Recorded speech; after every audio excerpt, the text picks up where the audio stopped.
So with this, we could start the recording, Alexandra, and so that we could start also the webinar. So colleagues, it's a pleasure for me to be here at the opening of this webinar, which represent a joint effort between the Global Bioenergy Partnership, colleagues in the EST division in FAO, and the Biofuture Campaign and the Biofuture platform to discuss about advanced liquid biofuels for net zero. And the thematic area of today where we would like to focus on is specifically responsible sourcing, as you may see from title, as you know from the title of this webinar. Allow me to very quickly go ahead with my slides.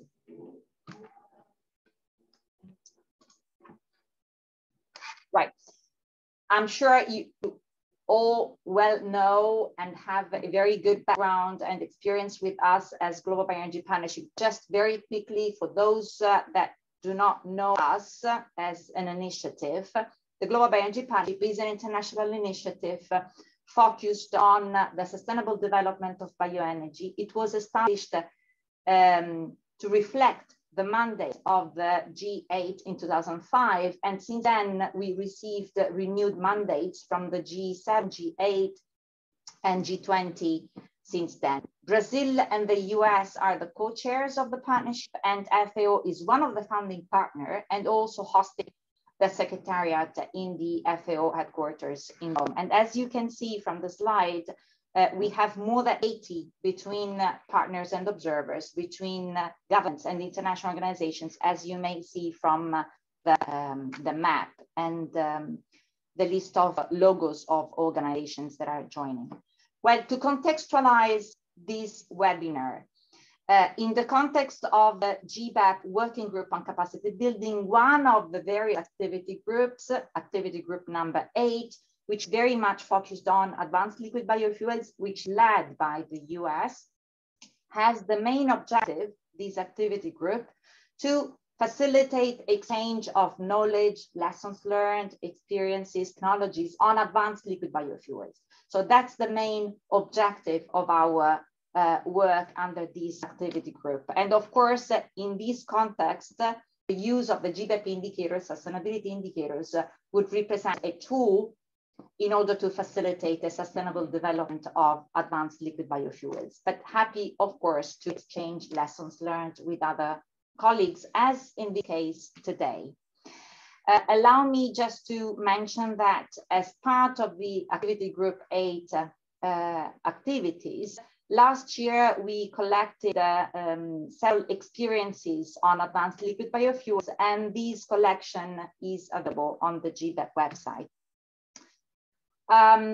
This webinar today is part of a series of webinars on advanced liquid biofuels. As I mentioned, is the result of a joint effort with the Market and Trade Division, EST, in FAO, Tomislav in particular, which is one of our speakers today, and with the Biofuture Campaign with Jerry Ostermer, which is connected here today also in this webinar as keynote speakers. Well, without further ado, let's say that we are happy to have exchange of lessons learned and experiences on responsible sourcing, which is one of the key aspects of sustainability for advanced liquid biofuels. So without further ado, I will stop sharing my screen, and I'm very pleased to give the floor to Tomislav Ivancic, colleague from FAO EST Market and Trade Division in FAO. Tomislav, the floor is yours. Thank you so much, Michaela. I hope that you can all see my screen. Is that right? Great. So my name is Tomislav Ivancic. I work for FAO's Markets and Trade Division. And we're here really to talk about where our biofuels come from and what kind of impacts that, that sourcing is having around the world, and what can we do practically to work together with companies and other stakeholders to be able to mitigate those impacts along the way, right? we know that biofuels are a good thing, right? And that, you know, it helps diversify the energy supply. It brings us more options now more than ever. However, you know, very often, not very often do people take a step back and wonder, where does this supply come from? And what kind of effects are those having in the countries where those agricultural commodities that are being cropped and being used to support biofuel supply chains, right? And the demand that we're creating. So, you know, FAO has clicked on to this discussion earlier in a lot of other different commodities, right? And we have quite a healthy program on responsible business conduct in agriculture, considering global value chains. Now, there's reasons for this, right? As in a commodity, you know, a commodity sourcing around the world, when we look at our coconuts or, you know, our hazelnuts or whatever agricultural commodity you can imagine or food product, they come from different parts of the world, right? And, you know, that demand is having adverse impacts, right? So on one hand, we have a growing global population, right? So we have people that we need to feed around the world, right? And we have a rising demand for food in all global regions, right? Where there's people, there's hunger, and there's, you know, there's a need to be able to feed those mouths. In some areas, that demand is more acute than in others, right? And, you know, so as a result of these dynamics, we've really started to take a more ambitious look at how development is impacting as a result of some of these dynamics, right? And we try to approach this by looking at how we can identify and prevent harm in global supply chains, right, in the agricultural sector, and in this case, in the biofuel sector. Working with full value chain actors in the supply chain themselves, right? We know that business is obviously the most important or one of the most important actors here, but we know that we can't reduce development impacts in sourcing without other actors, right? Without NGOs, without academia to be able to drive evidence, governments, et cetera, right? And we're really here to drive better development outcomes. So we're looking at how we can improve supply chains and ensure that we still get the demand and the supply still meets the demand, but it does so in a way that that's adheres to the development needs of the world, right? And you know, we can see here through the 2 points on the right-hand side where our role is here to make a positive contribution on environmental and social impacts and to achieve sustainable development, notably through the SDGs, but also help companies specifically themselves understand this world. Companies are not, you know, development experts, and you know, we have a very important role to play from the IEA, from the FAO, from all of our different perspectives, to be able to help companies better understand how they can either be driving these impacts or linked to these impacts through their business relationships. Now, this whole concept and this whole dialogue is driven by legislation. And, you know, I'm excited about this webinar in particular, because this is one of the first real attempts to merge the biofuel world together with our world on responsible sourcing, right, in a very coherent and practical manner.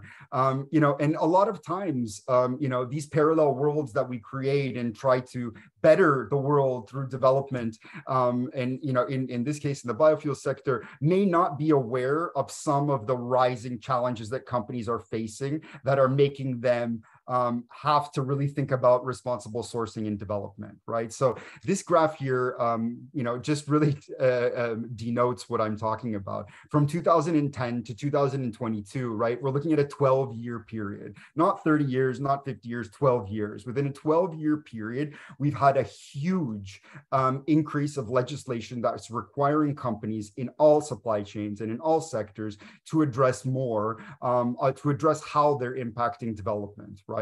Now, this graph here is tailored and it's filtered towards an agricultural lens, right? So all of the legislative acts that we've thrown into this chart explain, you know, some of these main areas that agricultural enterprises, including in the biofuel sector, are increasingly needing to address, right? Now, I won't mention all of them. I'll mention some of the most the ones that are creating the most noise, I guess I can say, or the leading ones right now. And that includes at the EU level, the EU's corporate sustainability due diligence directive, right, which was requiring companies, or will require companies in the European Union, so all 27 member states, to do more to understand how their sourcing is impacting on development all the way through the supply chain. So all the way up to past for tier 1 suppliers, all the way up to the level of extraction. So that means your Philippines, your Thailand, et cetera, right? We have other parallel acts, which are just as equally important around the world and similar. I won't get into all of them, but I can definitely say that we can categorize this on four big buckets, right? One, which is encouraging companies to address corporate governance and transparency and bribery, which is also an issue in the biofuel sector, just like in all sectors, right? But equally so as environmental and social due diligence, as I mentioned, help companies understand how they can drive deforestation, child labor, which is also an issue in the biofuel sector, amongst others, right? Sustainability reporting, encouraging companies to do more to not just provide reports. We have all seen sustainability reports. Some of them are quite bad, right? And they're very flashy and glossy, but they don't tell readers anything. So there's a big movement, particularly at the EU level, to drive better sustainability reports that actually say things that can relate to development impacts in supply chains. And lastly, key development thematic lenses, that legislative acts that have been popping up, including on climate change and carbon emissions. We all know that. I won't get into that too much detail. Deforestation, modern slavery and forced labor, child labor, and decent work. Now, to address some of these issues, FAO's been really on this field for some time now. We've been working primarily with the OECD in driving guidance for companies, right? So in 2011, the OECD came out with their OECD guidelines for multinational enterprises, which I'm sure many of you are familiar with, particularly our colleagues at the IEA, amongst others, right? Now, a challenge with the guidelines, even though they saw quite a bit of uptake and excitement around the world, including from governments both in the OECD world and outside of the OECD world, was that the guidelines were not sector specific, right? And we know that some sectors are much more have a greater impact on development than others, right? And I can arguably say that agriculture is one of those sectors, right? And it's a political animal. And biofuels, as a result of being attached to agriculture, are also a political animal, right? And it can irritate issues such as food security. It could bring about different types of impacts, again, from water issues, to land tenure, et cetera, right? So as a result of that, the OECD and the FAO drafted the OECD FAO guidance for responsible agricultural supply chains to help companies understand what kind of trouble they can get into when sourcing in agricultural supply chains, right? And thankfully, the OECD FAO guidance has taken it's been since it was launched in 2016, it's had huge uptake with over 60 governments, adopting it into policy programs and, company uptake, et cetera. Yet challenges do arguably and understandably still exist, right? Now, a core part of the OECD FAO guidance that I have to accentuate is the risk-based due diligence approach. And this risk-based due diligence approach that we promote through the guidance is featured in legislation around the world, right? And increasingly so. And it's also promoted by some governments that don't even have legislation on risk-based due diligence, including the US government, the Canadian government, Australia, New Zealand, all adherents to the OECD Declaration on Multinational Enterprises. So governments increasingly do have a role to play in helping their companies understand how they can introduce risk mechanisms to reduce they can introduce risk and management systems to reduce development impacts. And what we're really talking about here is, some of these diagrams are really quite explanatory and help understand, right? So we have on the left-hand side, a company, right? Now, a company normally has a good insight of its risk up until its first tier of suppliers, right? And, now what's the challenge is that after tier 1, so tier 2, tier 3, tier 4, risk gets a little bit more complicated, and we have outsourcing, we have a lack of transparency. We really don't know what's going on in many instances, right? And really, that's where companies need to engage more, is understanding where their agricultural products, and in this case, where their biofuel, the commodities are coming to nourish and to harvest biofuels are coming from. Now, quickly, this due diligence framework is promoted and understood through 5 specific steps, right? And they're applicable to small and medium enterprises just as much as they are for the large, multinational enterprises with sustainability teams around the world, right? And we're looking at 5 main, or some main considerations of the characteristics of due diligence, right? And they're rooted in adapting business models to identify, assess, mitigate, and prevent impacts in their own business operations, but also in those operations of their suppliers down the supply chain, right? It prioritizes the risk, the severity and likelihood of impacts taking place. All enterprises around the world, regardless of the sector, have risks. It's a normal part of doing business, right? Now, some risks are more salient, as we call it, according to, in our world of responsible sourcing, right? Some impacts are more dangerous than others, such as child labor or deforestation. Companies do need to prioritize the severity of those risks according to who they're doing business with around the world, right? It also considers leverage and the way that companies, if you sit in the United States or in New Zealand, what can you do to apply pressure down your upstream in your supply chain to reduce risk, even though you're thousands of kilometers away from, Cote d'Ivoire or Ghana or wherever you're sourcing from. The due diligence framework is flexible and tailored to companies, again, of different sizes, right? We don't want to provide a one-size-fits-all approach because company, or a template to say, hey, do this, because companies have different suppliers. They work in different global regions. They have different risks, et cetera, right? So the framework is flexible enough for companies to be able to identify and drive their own risk identification. It's dynamic and ongoing, so it requires actually feedback from NGOs, from academia, from actors around the world, really, so that they can have their piece and ensure that this is just not a corporate tool to reduce risk, but it's actually, it has feedback from other stakeholders from the field. And lastly, it views disengagement as a last resort. And I absolutely love this point. Why? Companies, imagine in the biofuel sector, for instance, if, one company found that deforestation was being driven all the way down in country X, right? And as a result of that, the company terminates its business relationship. We know that by terminating a business relationship, there can also be severe and detrimental impacts on jobs and individuals in those regions, right? So what we promote through the risk-based due diligence framework is that companies work with their suppliers to understand how they can mitigate those risks instead of simply ending the business relationship. Now, lastly, and I'll close up here, we've been, amongst the different areas that we've been working on, is one in particular in deforestation, as well as creating a handbook together with the OECD on a deforestation lens to the 5-step framework that I outlined previously, right? And this is very relevant to this discussion here on biofuel sourcing.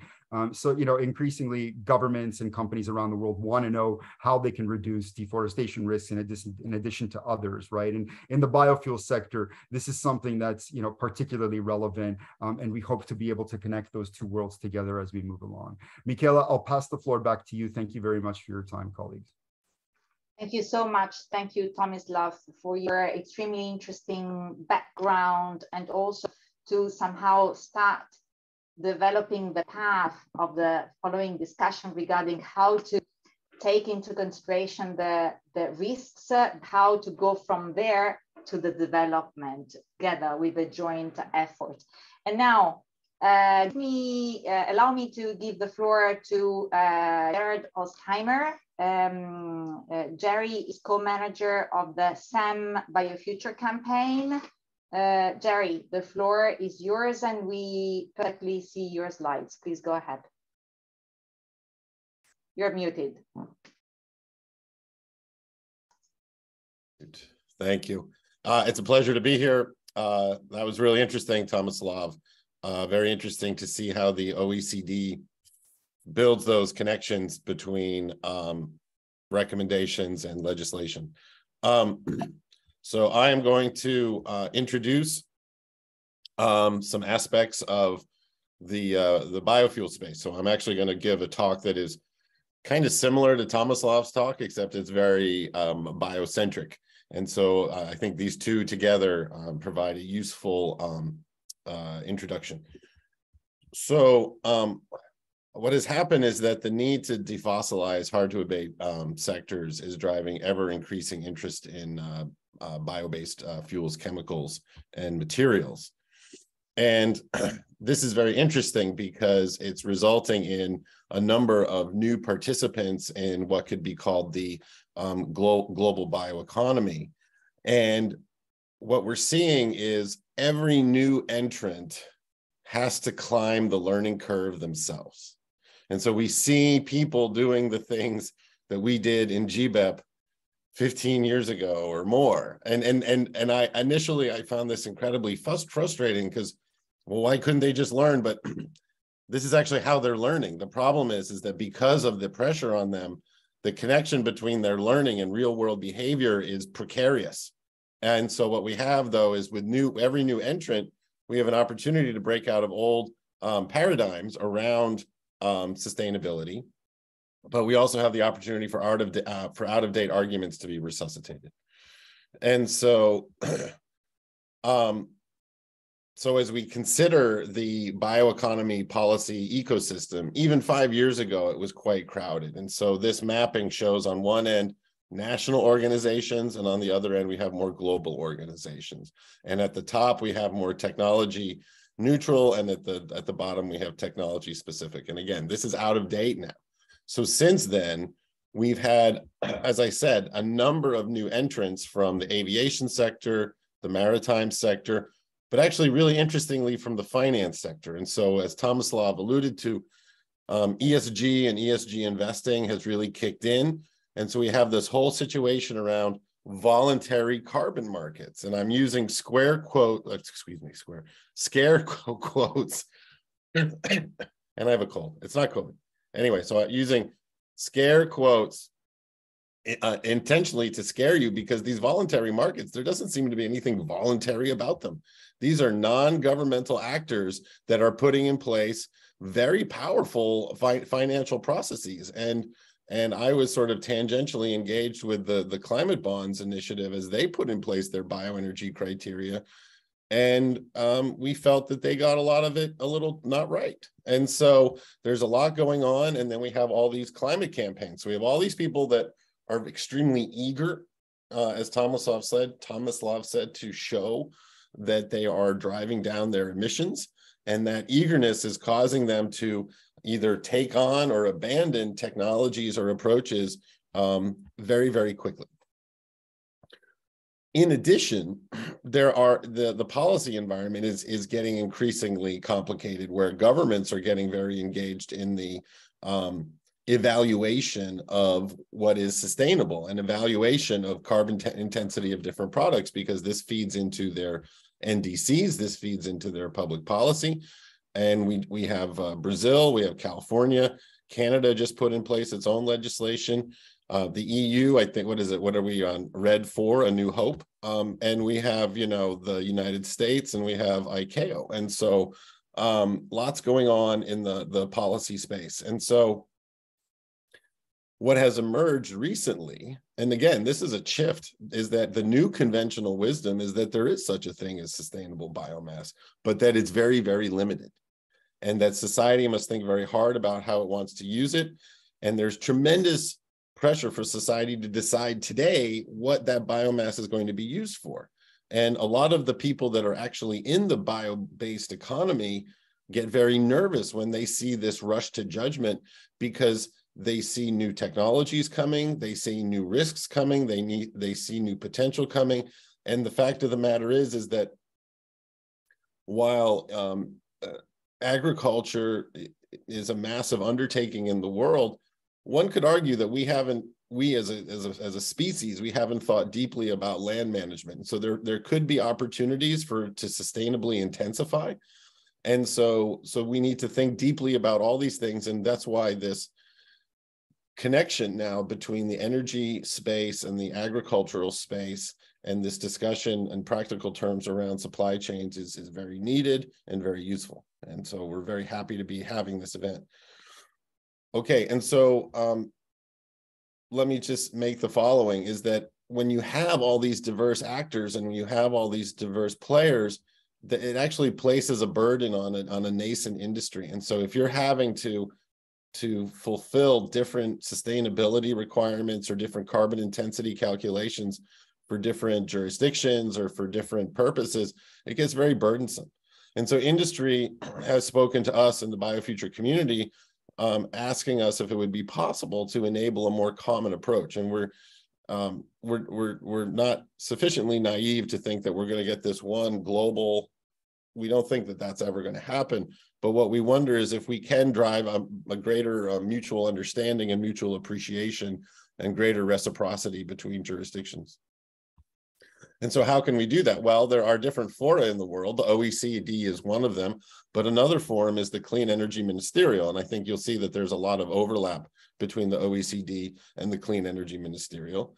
And the mode of action of the Clean Energy Ministerial, which you can think of as it's kind of the G20 plus countries, is that it wants to drive an exchange of knowledge and build networks and facilitate coordinated action, much like the OECD does.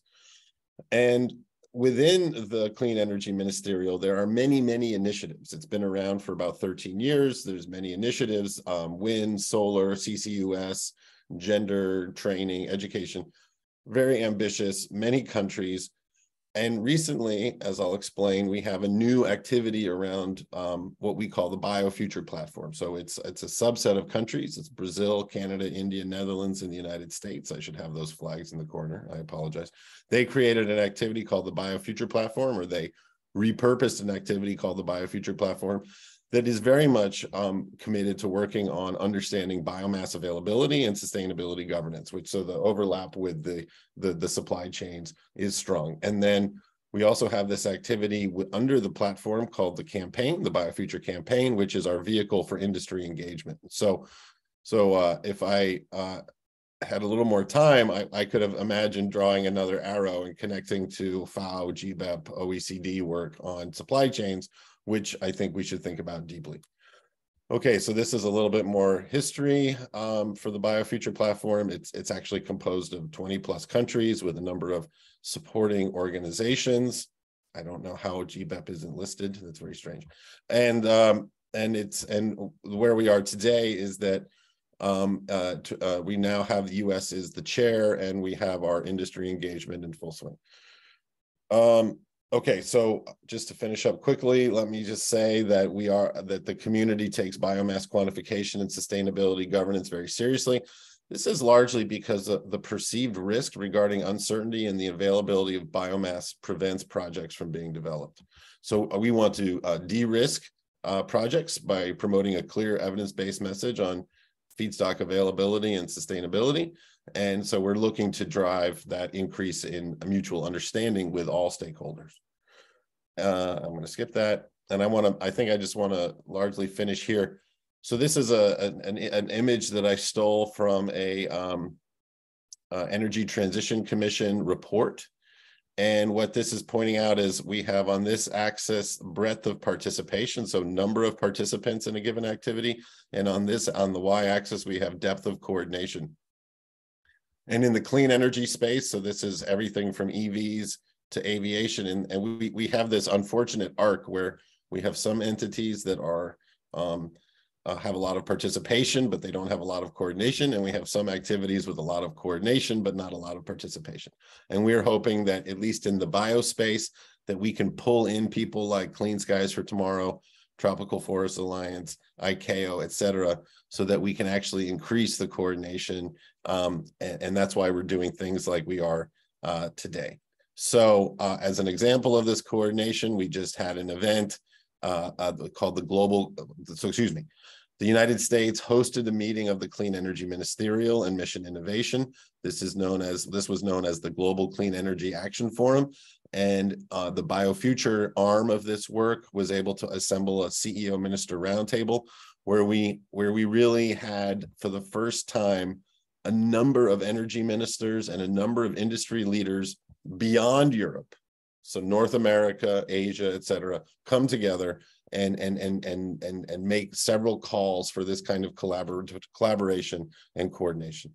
So that's who we are. That's where we're going. That's why we're doing what we're doing today. And our work is just beginning. And you'll hear a lot more on this work from Paulo Frankel, who is who also helps manage the Biofuture Campaign, and from Jim Spaeth, who actually serves as the chair of the Biofuture Platform Initiative today. So thank you very much. And I'll just stop there. Thank you. Thank you so much, Jerry. And indeed, I believe that your presentation and the one of Tomislav has given a very good background for the following roundtable discussion, which will be focused on perspectives on sustainable and responsible supply chains in the biofuel sector. It will be moderated by Edward Davey. Ed is covering two separate positions in the World Resources Institute as Director of Policy and International Engagement of the Food and Land Use Coalition, and also he's the co-director of the WRI UK office. Ed, I leave it to you to introduce the panelists and moderate the roundtable discussion. Over to you.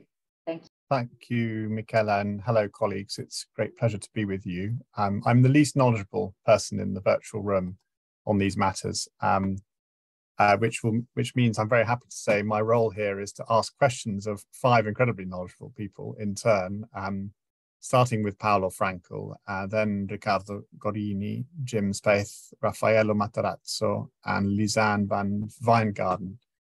And we've only got half an hour or maximum 40 minutes, so I'm going to invite colleagues to be brief. I'm going to start by asking each of them a question in turn, and then we'll open it up if we have time. And I'm going to start with Paulo Frankel from the IEA to talk a little bit about the IEA's experience on responsible sourcing in supply chains, in particular the advanced liquid biofuel sector. Paulo, would you like to offer a few initial comments for 3 or 4 minutes? Yes. Before I go to responsible sourcing, can I remind just a couple of numbers, just to set the scene? The first is that, I mean, among us, we know very well, but I'm always astonished. Bioenergy is huge compared to other renewables. Even today, it's almost 4 times in energy equivalent than solar and wind together. So this is number one. Number two, modern bioenergy, so excluded the traditional biomass use that should be phased out because of the unsustainable impacts, will have to grow by another factor 2.5 by 2050 in our net zero scenario. And among these, in the transport sector, the biggest growth is in advanced biofuels because of sustainability reasons, of circular economy, and all the different benefits that they bring. And in terms of numbers, this means in our own scenarios that advanced biofuels that are only 1% of total biofuels in 2020 need to grow to 45% in 2030 and actually to 90% in 2050. This is just to give the importance of the things that we are discussing about. Second thing, regarding responsible sourcing, some time ago, the IEA collaborated with the OECD on a collateral topic, which is ESG in the field of critical minerals. Why I'm saying this? Because there is a parallel, and the parallel is basically the IEA was warning on the fact that clean energy transitions are bringing with them more batteries, more wind, more PV systems, many more critical minerals. And in the mining and supply chain of minerals, environmental and sustainability concerns are very big. And so we made the point that ESG is fundamental for a real sustainable clean energy transition for the future. Sorry for the long incipit, but this is important when we go then to biofuels. Now, biofuels has similarities and some differences. To some extent, I could say that the biofuels are actually a precursor of all this discussion, because with GBEP, we have been discussing about sustainability of biofuels now for 15 years. Nobody else did today at that time. Now, today, I see with great favor two things. First, that we explicitly make the link with the agricultural sector, because it's all about the sustainable use of land resources and of the fact that they are scarce, and on the fact that because they are scarce, the environmental and sustainability problems are so important, number one. Number two, there is an issue of prioritization. If you have a scarce resource, where should it go first?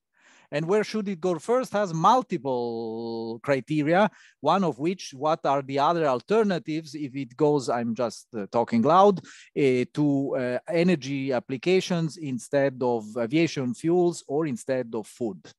Now, the involvement of the agricultural sector in such a direct way and with the corporate responsible sourcing is very good news. The second point why I'm very positive about this initiative that we, and when I say we here now, I'm wearing two hats. One is the IAA, and the second is the facilitator of the Biofuture Campaign, Biofuture Initiative, and co-chair of the campaign with my friend Jerry.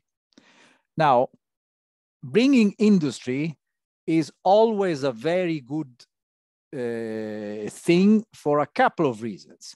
First is I'm very welcome that companies take responsibility. Let me just make an extreme case. We know very well that there is legislation for many years on sustainability criteria.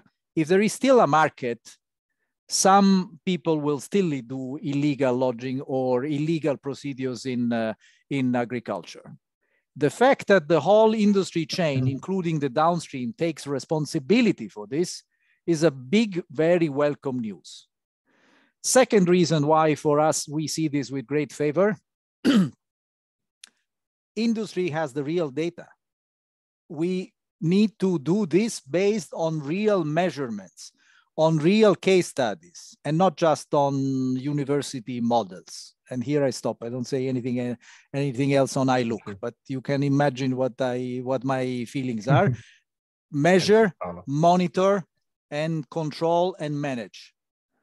And the third very good point is that industry brings new ideas. So this is why I see this initiative with favor. We are happy to support it in various ways. And I stop it here. And of course, I'm welcome to take other questions. Thank you. Thank you, Paolo, and apologies for the discourtesy of clearing my throat. Unfortunately, we've got limited time, but I know everyone has got a lot to offer here. So apologies, and with renewed invitation to colleagues to follow Paolo's example and keep to 4 or 5 minutes. So Riccardo Gorini, it'd be lovely to hear from you next, from Irina. Over to you, Riccardo. Thank you, Adolf. Thank you for the invitation, and happy to be here with all of you on this important and really essential discussion. So first, to allow me just to let you know, I mean, in the International Renewable Energy Agency, Irina, we have been, of course, working on this bioenergy topic and specifically on advanced biofuels. We have several reports. So just invite you all for the latest WETO World Energy Transition Outlook. So specifically, we have a chapter 6 where we discuss those important topics. I would like also to say, of course, that there are some ongoing studies as well on that kind of topic. Basically, we are working on this potential of bioenergy based on agricultural residues and waste. So something's interesting. So maybe we can discuss that further, Michaela. So, but basically, there is. I would like also to bring to the table some numbers. I think. Just to give you this flavor as well as Paolo did. So in this WETO report, by 2050, we would expect to reach biomass, in terms of biomass primary supply, 150 exajoules. 150 exajoules. So this is the role of biomass that we expect moving forward. So it's quite an important increase, as we know. That will represent 25% of total primary energy supply by 2050. So there is, of course, a scale-up factor here that we need to consider a threefold, basically, increase. Specifically on the biofuel, we would expect to reach 650 billion liters, so 650. So it's also an important number to bring to your attention. So we're talking about a huge increase from the 130 or so billion today.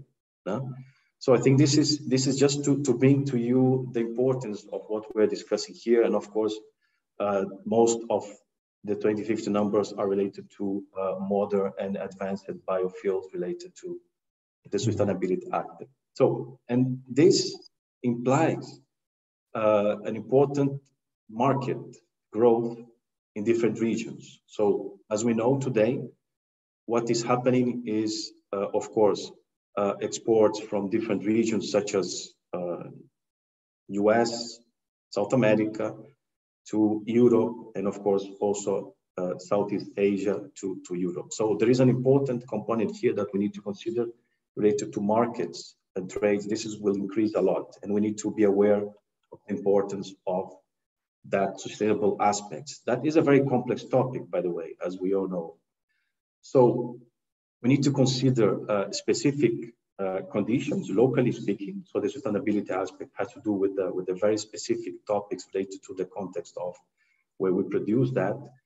And we need, of course, as was mentioned by the other speakers, a comprehensive policy framework that is related to the production of the fuel itself, but also to the other different aspects related to the land use. And specifically, we need a lot of coordination when we talk about that from different ministers, different institutions that are related to the topic. I could bring many examples here, but yeah, I think we'll have time to discuss further. But basically, what are the components related to this framework? Is of course, sustainability-based target setting. So this is a key aspect, and energy planning, long-term energy planning. So how we can deal with that. The cross-sectorial coordination of the bioenergy, and also the sustainable governance supported by regulations, certifications, and so on. And of course, the integration of the bioenergy with all these SDGs, as was mentioned before, some examples. So we need really to consider a comprehensive policy framework if you want to deal with the sustainable aspects. And I think we can discuss further each one of those in the coming discussions. But basically, it has to do with, of course, enforcement. It has to do with the trade-offs that we see when we talk about the sustainability, and basically how we improve communication. I think I would like to bring that so we can stress that later. So enforcement and communication when we deal with sustainability solutions. I'll stop here. Back to you, Edwin. Thank you again for the. Thank you, Ricardo. Really, really interesting. Complementary perspectives to Paolo as well. Next on the panel is Jim from USDOE. Jim, it's good to have you with us. US clearly in a central role here. Welcome your initial views and perspectives. Thanks. Thank you, Edward. So I'm happy to be here wearing two hats. First, as chair of the Biofuture platform. It's a pleasure to be working with Paolo and Jerry did a wonderful job introducing some of our work streams.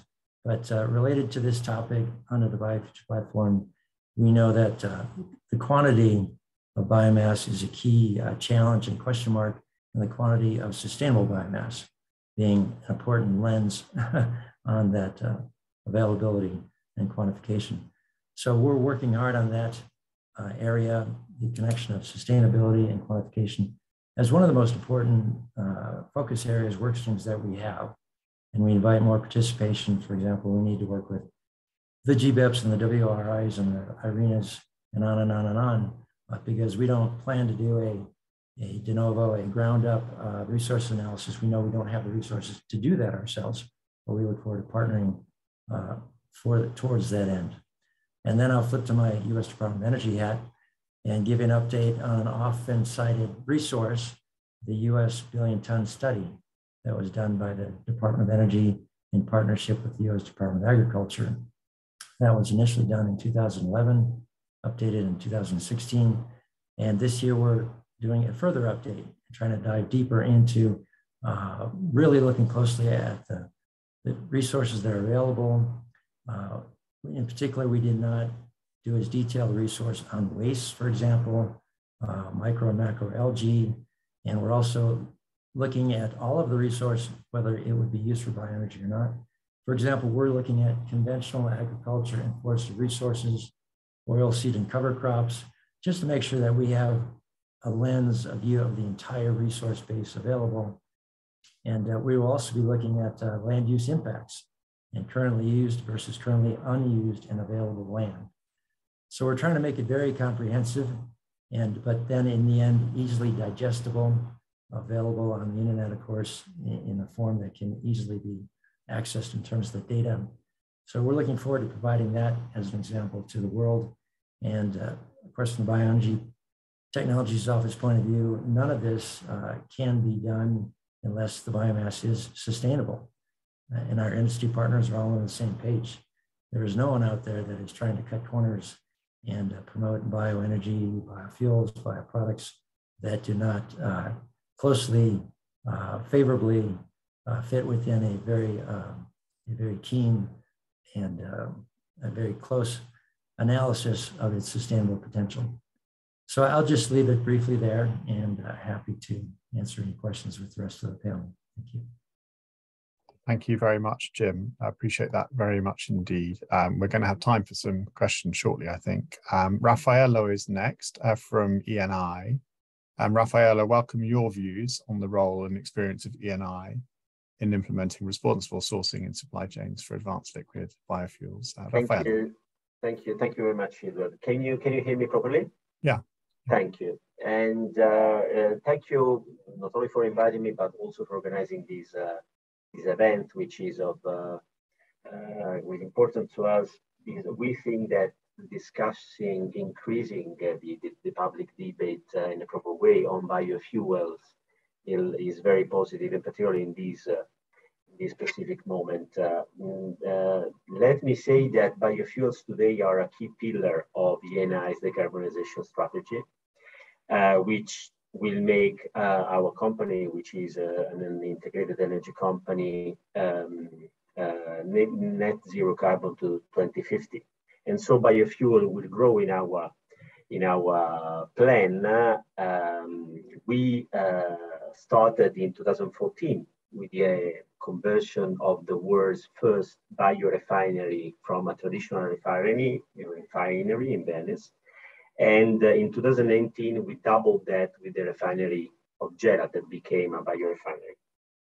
And today we have a target of 2 million tons per annum of biorefining capacity by 2025 and 6 million tons by 2035, up from 1.1 in 2021. So biorefinery will be key to achieve the net zero in scope 3 emissions. And EU directives, of course, require the complete phase out of high ILOC feedstocks such as palm oil by 2030, but we have already achieved this target, and this month is arriving, and this day, the last cargo of oil palm that we are phasing out by this year. So ENI launched a series of initiatives to create a new vertically integrated supply chain to provide sustainable feedstock to its biorefinery. And through this initiative, we aim to cover 35% of the supply of biorefinery by 2025 by building agri-hubs that will produce vegetable oil from oilseed pressing, and that will collect waste and residue. And this distinctive approach brings specific and significant benefits, in particular to ENI, by securing sustainable feedstock in a challenging environment in terms of prices and in growing energy demand, and by ensuring the sustainability of the entire value chain. But on the other part, also benefits to the partner countries, by further developing their agricultural sector, by increasing access to market and offering new sources of income to farmers, by integrating them into the global biofuel supply chain, by contributing to restore marginal and degraded lands. And finally, also by creating a circular value chain which enhance organic waste and residue. So over the last year, Eni has signed agreements in 7 countries in Africa, Angola, Benin, Congo, Ivory Coast, Kenya, Mozambique, Rwanda, some of traditional presence, but also some of new presence for Eni. And has started experiments and feasibility studies in other countries. And each of these initiatives will be realized according to the characteristic of each partner country. And the main stakeholders of this project are the farmers. They directly carry out the production of the feedstock, and Eni, which is not buying land and very careful to contrast land grabbing, purchases the oil seeds from the farmers and collect them into the agri-hubs, where they will be processed to extract vegetable oil. At the same time, the agri-hubs collects waste and agricultural residues, such as cotton seed or nutshell, to be used as feedstocks in line with a circular economy approach. In this sense, the residual part of this seed processing will be used in animal feed and biofertilizer, which in this moment are very valuable as product for, in particular for African countries, but not only. And this business model is vicious for both, as far as we are seeing, small and large farmers, and will allow for significant growth jobs, reaching up to 1 million households in 2030. So a huge social impact. And in Kenya alone today, 25,000 small farmers to whom Eni provides technical and operational support during the phases of cultivation have shown interest in our activity. Kenya is the country, we can elaborate further later, where Eni has started the first vegetable oil from AgriHub in July. And let me conclude saying that the projects are, of course, in line with the highest European and international standard. All agri-feedstock developed by Eni are certified according to the ISCC, International Sustainability and Carbon Certification Sustainability Scheme. And this will be allowed by the low ILOC certification, which will ensure the oilseed production do not affect food production for forest resources. The land identified for cultivation in these countries are mostly abandoned or very degraded areas due to a desertification, erosion, drought, and pollution. Through this project, these areas are improved, generating a positive impact on farmers. And let me conclude saying that the international cooperation of this kind of activity is very important.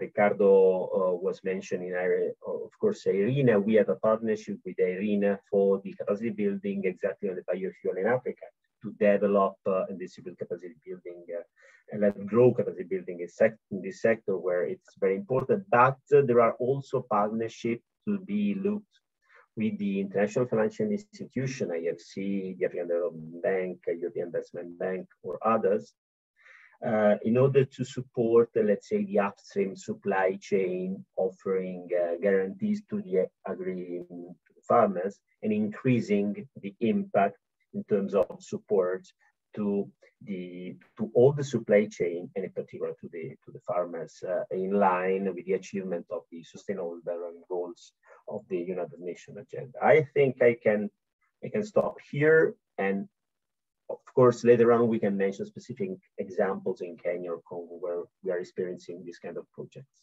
Thank you. Thank you very much, Raffaello. Our last contributor at this point is Lisanne from KLM. Really interesting to hear from you, Lisanne, about what KLM is doing here. Thank you. The floor is yours.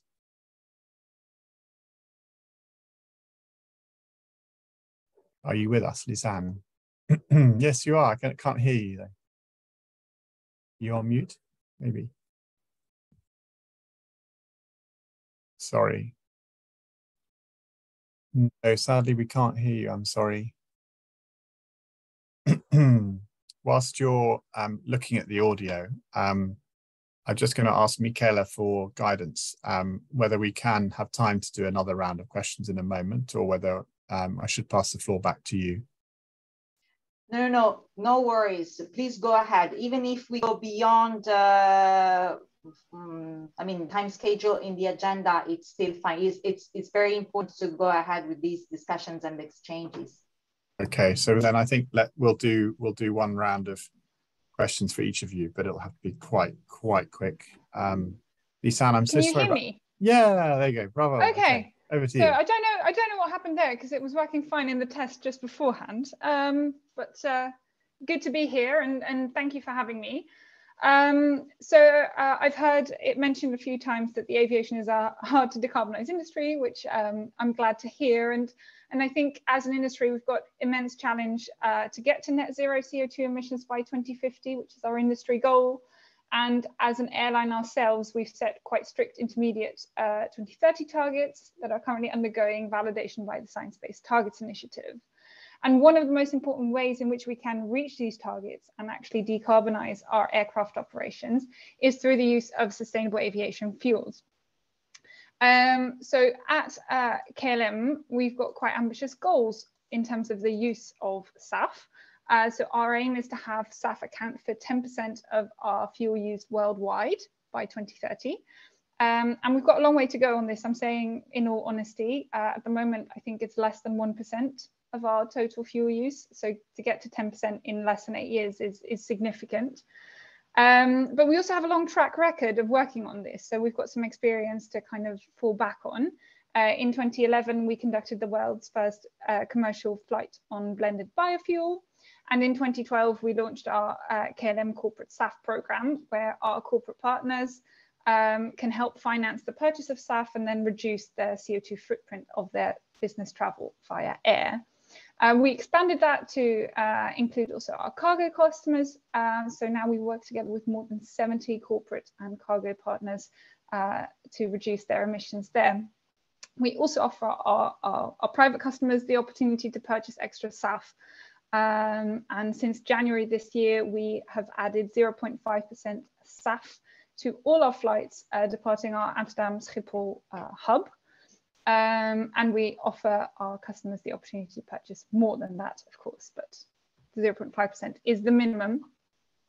On the supply chain, I think it's interesting to hear that we're working on securing long-term offtake agreements. We actually just earlier this week announced 2 big deals with Neste and DG Fuels to source more SAF, and we offer our customers the opportunity to also work on sorry, just lost track of my thought there. So we also collaborate with Sky Energy to actually build and construct new plants. So not only converting existing refineries, but also actually constructing new plants there. I think, and here's where we get to what's probably the most interesting part. At KLM, we also have a responsibility to make sure that the SAF that we use is the most sustainable and aligned with our sustainability objectives. So we've set our own KLM standards for all the SAF that we purchase, so that it does not compete with food production or animal feed. And we don't purchase any SAF that is produced from palm oil. All our SAF has at least 75% reduction in total life cycle CO2 emissions compared to fossil kerosene. And all our SAF is RSB or ISCC Plus certified. So I think here we get to the real crux of things. So we as an airline rely on very strict independent certification bodies to certify that SAF. And I think that takes into account a range of different aspects. I know RSB is very much focused on more than just sustainability or greenhouse gas emissions alone, taking into account things like legality, human rights, labor rights, indirect land use change, conservation, you know, the list goes on. And I think this is really, really key. So very excited to be here and be part of this panel. Thank you, Ed. Thank you, Lisanne. Really fascinating. Much appreciated. Okay, we've got another 10 minutes or so. So I'm going to come back to the panelists in the same order that we followed initially, starting with Paolo. And Paolo, quick question for you on takeaways and lessons from some of the work you've been doing with the OECD around responsible business conduct on mineral supply chains. Could you elaborate on what we could learn from that for the advanced liquid biofuel sector, things that could be done better, lessons learned, in particular how we support low and middle income economies and countries on this set of issues? Thanks, Paolo. Look, first I have to say that the work on critical minerals is recent, and this is really work in progress. So I don't think we have already enough volume of data of information to take big lessons from this exercise. Having said so, as I said before, there are some differences with the biofuel sector and some similarities. And the more important thing is really taking this responsibility across the whole value chain up to downstream users. And what we just heard from KLM is a perfect example. I mean, if all airlines were doing like you in KLM, and I have to say it was quite impressive in Pittsburgh to see all the American airlines with very strong targets. And this is a huge shift, which is actually much bigger than any legislation. The suppliers have no escape anymore. There is no alternative markets. They just have to adapt. And then all together with this push from the very end, from the fact that the downstream takes the full responsibility for all this, then things can really change very quickly. To some extent, in some sectors for the industry on critical minerals, this is already the case. And this is, I think, the lessons that we can take, the positive note that we can take from this other sector is that when the whole industry as a whole moves, things can change very quickly. That would be my main message, much quicker than long policy decisions. Thank you, Paolo. Words of wisdom from you. Ricardo, welcome your views on this issue again, responsible sourcing, things that could be done better. IRENA is clearly a leading player in supporting countries in the transition to this sustainable energy future, including in the bioenergy sector. Further thoughts from you? Yeah, I think we'd like to highlight here the importance of really these governance. We could call that governance of the process. I think this is really a crucial. We're talking about, of course, regulations, certification schemes and partnerships. And partnerships, I think we would like to discuss further the aspect of communication.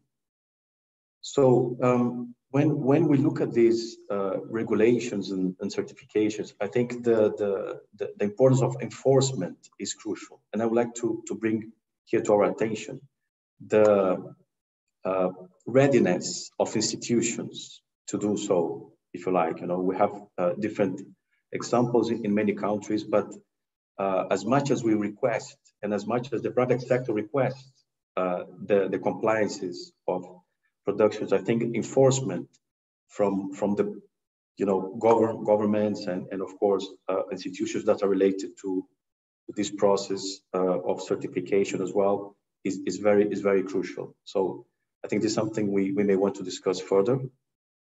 Mm-hmm. And also there's one aspect that we also highlight in our report, and basically there is a report that I think maybe is also interested. So it's the very recent, by the way, it's the bioenergy for the transition, where we discuss the ensuring sustainability and overcoming barriers. So this is a recent report, and there is an aspect there where we stress under this governance the aspect of communication and also community engagement. So at the end of the day, we want to have a broader, I would say, resilience on the production. And I think engaging communities is part of the process. I think that's something we have different cases already ongoing, but as much as we stress this as part of the sustainability aspect, the better. Not just, of course, from the perspective of job creation, gender aspects, but also from the perspective of ownership of the whole process, including a local, of course, sustainability overall. So I stop here. Yeah. Thank you very much, Ricardo. I also wonder if Jerry wants to come in quickly and just comment on this, and then I'm going to keep going through. Jerry? Yeah. Sorry, yeah, actually, it's just basically one word. The word is transparency. So the reporting has been mentioned, and the ESG reporting, and the need to get that right. But in this very important conversation about enforcement, very important conversation that we can continue, I just wanted to say that transparency and is going to build confidence. So thank you. Thank you, Jerry. Appreciate that. Jim, questions for you around this same issue, responsible business conduct in the US market. How important are these OECD FAO guidelines for responsible agricultural supply chains? And again, this same sort of question, is there something that could be done better in this area to support companies to reduce the adverse impacts in their supply chains? Thank you. Yeah, I think I'll take some cues from Ricardo a bit in that we, under the Biofuture platform, as well as the Department of Energy, we are studying best practices when it comes to sustainably producing biomass, but also the quantification aspect of trying to look for best practices in quantifying resources around the world that the Biofuture initiative can then offer back to the larger community. Too often, we are on the defensive in our community related to biomass, bioenergy, biofuels. We get articles written that have a high profile in places that often are citing some bad examples of whether it's forestry production or clear cutting or you name it. Often it's pretty easy to find some bad examples and highlight them, and make the case that that is the norm. And typically, in my experience, what I've seen, that is not the norm. So as Ricardo was saying, I think we need to do a much better job of proactive communication to get the story out about how biomass production is usually done, typically done, and the regulations and practices that we want to abide by, so that that the resource can be well respected and make a positive contribution. Again, it's a big challenge. Communication is a big job, but something that we want to focus on much more under the Biofuture Initiative in every country. The US needs it as well as everywhere else that hopes to use bioenergy. I'll just leave it at that. Thank you. Thank you, Jim. Much appreciated. Raffaello, E&I, examples of a bilateral cooperation project that you may have with a feedstock producing country where both sides are benefiting from improved practices. Do you have one of those by any chance?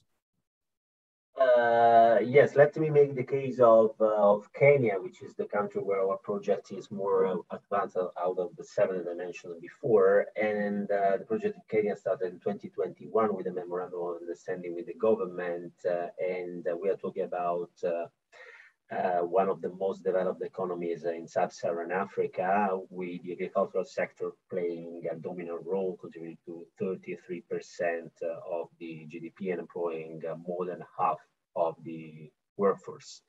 And just a few months after the agreement, we have supplied the castor beans to about 25,000 beneficiaries and started collecting cotton and cotton seeds.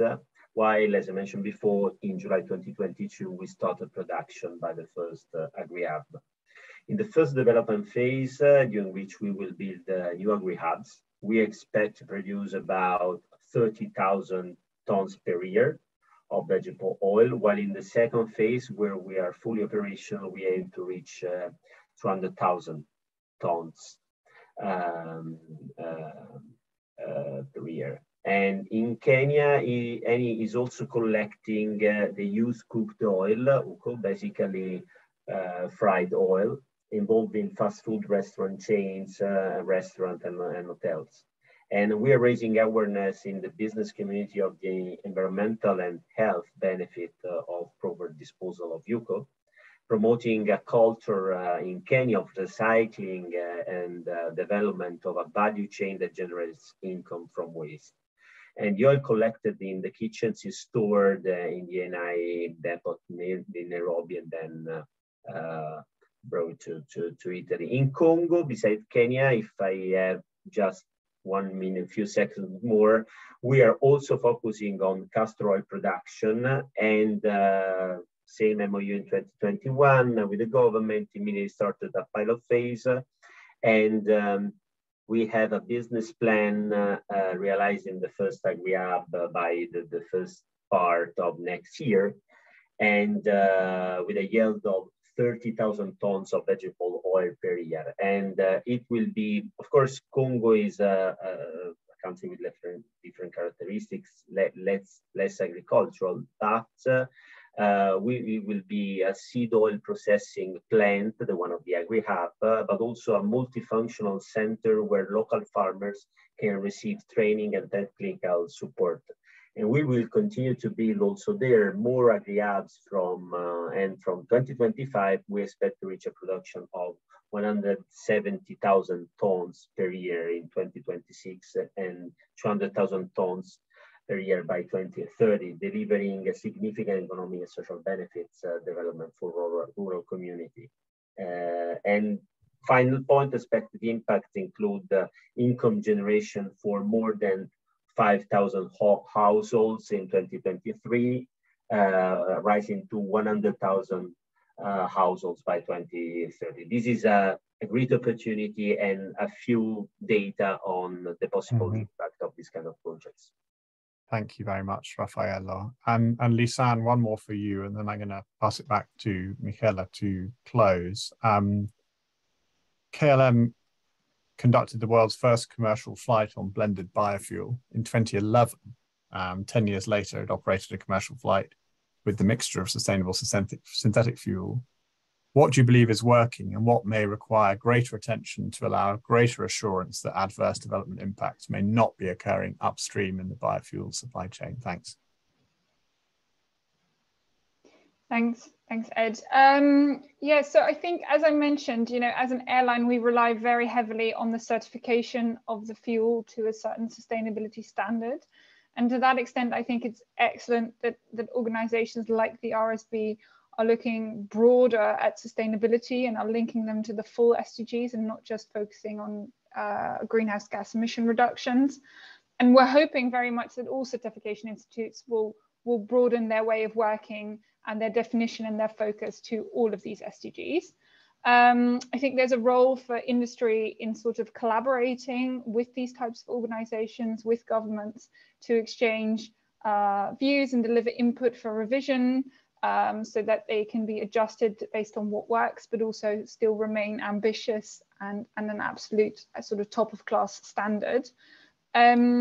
I think the difficult thing here is that standardization is very important, but there are obviously so many local differences. If you can source SAF from so many different locations in the world using a range of different feedstocks, and therefore what's sustainable in one location may not be sustainable in a different location. That may compete with food supply in one region, maybe not in a different region, and that these flexibility and differences should be taken into account very much going forward as well. Thank you. Thank you very much, Lisanne. I'll just close by saying I found this incredibly illuminating and helpful. For those of you who aren't familiar, WRI actually has quite a skeptical and concerned position on this set of issues, which you can find out more about on our website. But hearing you all and hearing you describe the work and the nuances and the complexity and much of the good work that's happening has certainly been incredibly helpful and enlightening for me. So thank you for the opportunity to be involved in this workshop. And I'm now going to pass it back to Michela to close. Thanks. Thank you so much. It has been extremely illuminating and extremely interesting to hear the various lessons learned and good practices of colleagues around this table. And this exactly one of the main reasons why the Global Bioenergy Partnership has joined efforts with other colleagues in FAO and with the Biofuture Campaign and Biofuture Platform to have this discussion, to have this kind of exchange of lessons learned and experiences.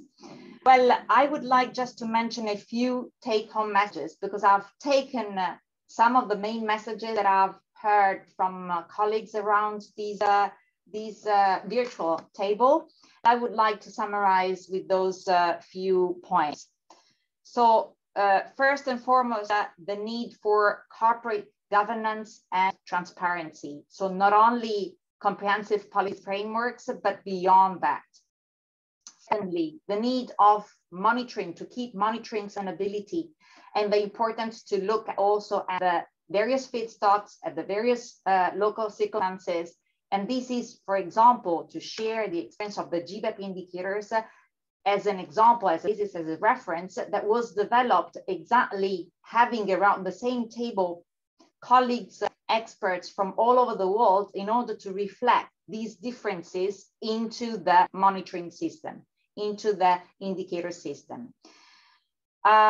Third point, the importance to bring on board companies is essential, not only in terms of commitment, because we facilitate a result, but also because they are the source of real data. They are essential in order to have sustainability considerations. Finally, we know that the link of bioenergy with agriculture has been highlighted internationally. We see this also in the UNFCCC context. And on these, I have to stress also the role that FAO has been playing on this particular context. And this is, of course, important because of the sustainable use of natural resources. Last but not least, the importance of communicating more, better, and to whomever is on the other side of this table in terms of discussion. So open, general public. We've been doing a lot of work, and we will continue doing a lot of work also with youth, because of course the young of today are the decision makers of tomorrow. So we are investing a lot also on youth, but not only, also the general public, not only experts. So we as GBEP, we commit to do more and better on this in order to highlight the added value of sustainable bioenergy in terms of energy security, in terms of energy diversification, and in terms of net zero growth.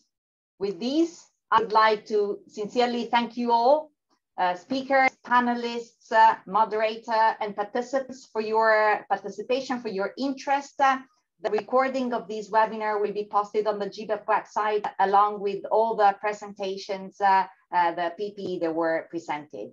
I wish you all a very good rest of the day. Thank you, and to be continued this session. Thank you all. Bye. Thank you very much. Thank you. Thank Bye. you. Thank you.